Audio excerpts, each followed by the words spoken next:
ఏమో వదిన, హాస్పిటల్కి వెళ్తే గానీ తెలుస్తుంది.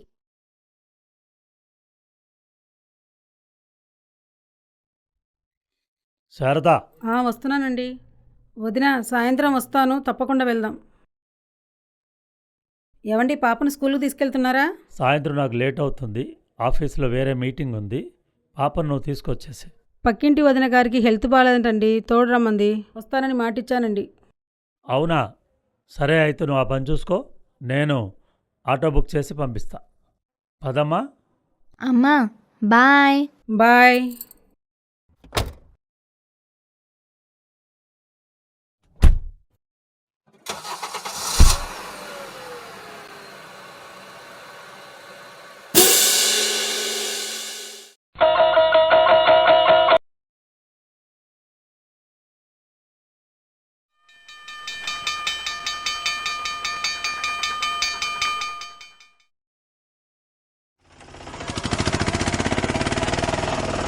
పాపవాణి, అదిగోనే మీ డాడీ పంపించిన ఆటో వచ్చింది, నిన్ను పిలుస్తున్నట్టున్నాడు. సరే బాయ్. సరే బాయ్.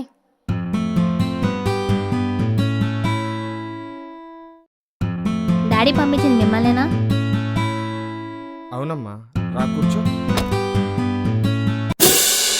ఏయ్,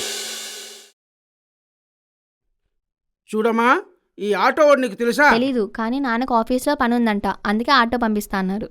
రేయ్, నీ ఫోన్ నెంబర్ ఎంత? ఎవరండి మీరు? మీకెందుకు చెప్పాలి? ఎందుకా చెప్తారా? ఎక్కడికి?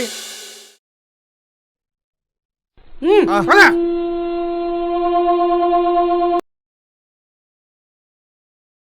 ఈ సొసైటీలో మా స్కూల్కి ఒక మంచి గౌరవం, పేరు ఉందమ్మా.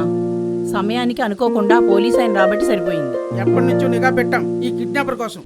మీ స్కూల్ ద్వారా దొరికాడు. జరగరాంది ఏమైనా జరిగితే ఎవరిది రెస్పాన్సిబిలిటీ? ఇతను చైల్డ్ కిడ్నాపర్.